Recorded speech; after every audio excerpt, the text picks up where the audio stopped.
मेरे आराध्य देव के चरणों में सत्सत नमन, सत्सत नमन, सत्सत नमन। एक छोटा प्रसंग।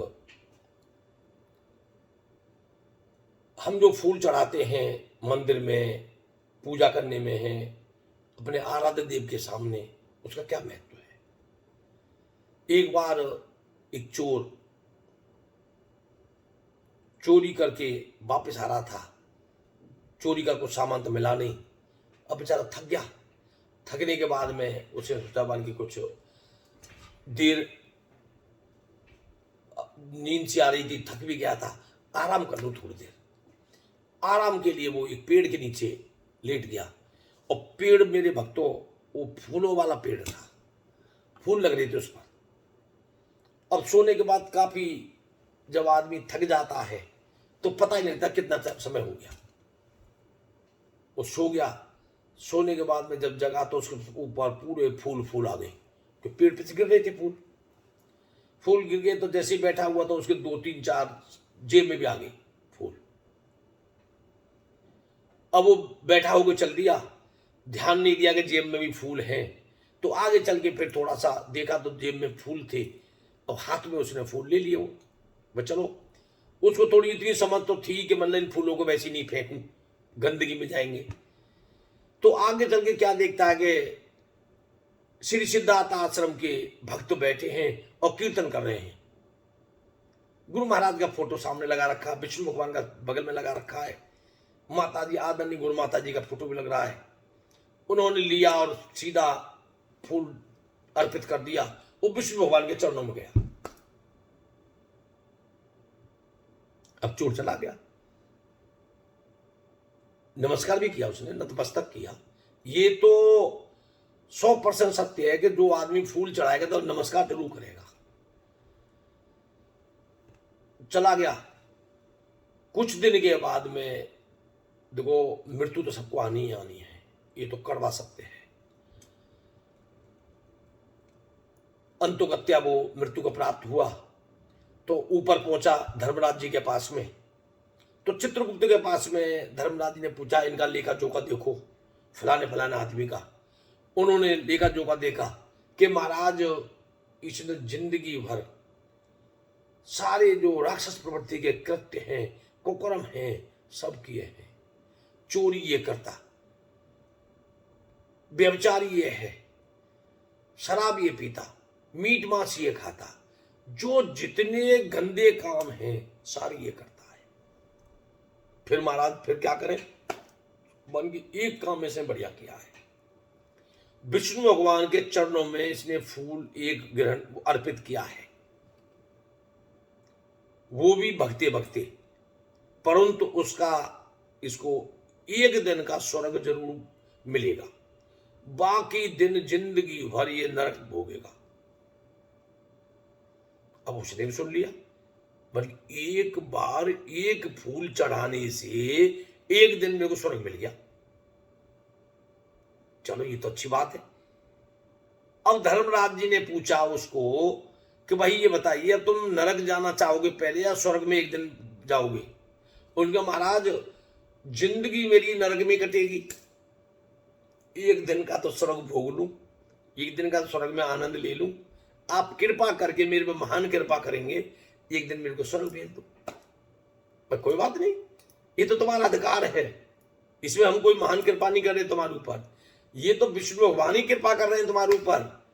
तीनों लोग के जो स्वामी हैं वही कृपा दे रहे हैं आपको कि एक दिन का स्वर्ग का बेटा भोग कर ले तू। अब उसको इज्जत के साथ स्वर्ग में भेज दिया। अब उसने सोचा भाई एक फूल चढ़ाने से एक दिन मिल गया, तो 24 घंटे मेरे को मिले हैं। 24 घंटे अपनी जबान से प्रभु विष्णु का, प्रभु राम का, प्रभु कृष्ण का नाम नहीं हटने दूंगा। तो मेरे भक्तों वो 24 घंटे कीर्तन में लग गया।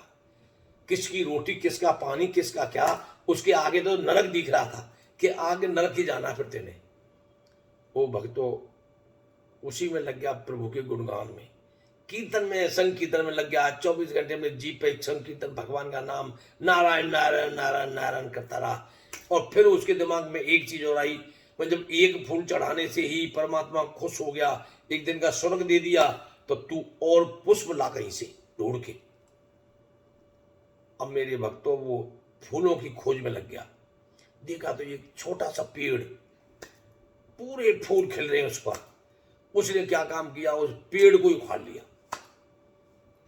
और भक्तों पेड़ को कंधे पे लाद के और चल दिया विष्णु भगवान के मंदिर में। कहीं मंदिर तो मिलेगा।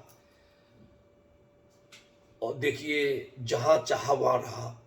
भगवान उसके लिए राह पैदा कर देता है, अगर चाहत हमारे अंदर है तो। जब हमारे अंदर चाहती नहीं है तो भगवान कहां से राह पैदा करेगा।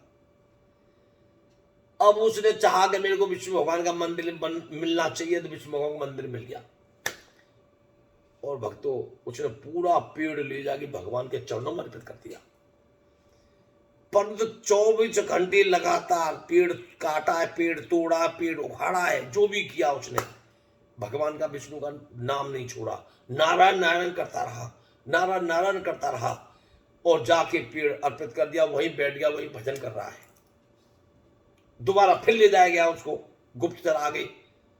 धर्मराज के जो गण हैं, जो दूत हैं, वो लेके फिर पहुंच गए वहीं चित्रगुप्त के सामने। महाराज अब इसका लेखा जोखा देखो। चित्रगुप्त ने लेखा जोखा देखा, लेखा जोखा ही बदल गया। उसने कहा प्रभु इसने तो एक दिन में 30 दिन की कमाई कर ली। भगवान का नाम 24 घंटे अपने जिह्वा पे लिया है, जीव से विचलित नहीं होने दिया अपने नाम को, भगवान के नाम को, और स्मरण करता रहा। ये 24 घंटे कीर्तन किया है, संकीर्तन किया, अखंड कीर्तन किया है। तो कलयुग में तो केवल कीर्तन की महिमा है। और महाराज ये तो फिर अब 24 घंटे करता रहा है। और इसने तो एक फूल चढ़ाने की एवज में एक दिन स्वर्ग मिला। इसने तो पूरा पेड़ जिसपे असंख्य फूल खिले हुए थे, वो भगवान को अर्पित कर दिया इसने। तो महाराज 1 महीने के लिए और इसको स्वर्ग भेजा जाएगा। अब मेरे भक्तों पर आगे की प्रक्रिया क्या करेगा वो तुम खुद समझदार हो। क्या करेगा बताओ। उसने भगवान का ही नाम नहीं छोड़ा, संकीर्तन ही करता रहा। तो महाराज वो नरक के द्वार पे ही नहीं पहुंचा। कि तो भगवान का कीर्तन, भगवान का नाम लेने से ही वो उसका उद्धार हो गया। वो नरक योनि उसको मिली ही नहीं, उस स्वर्ग में रहा।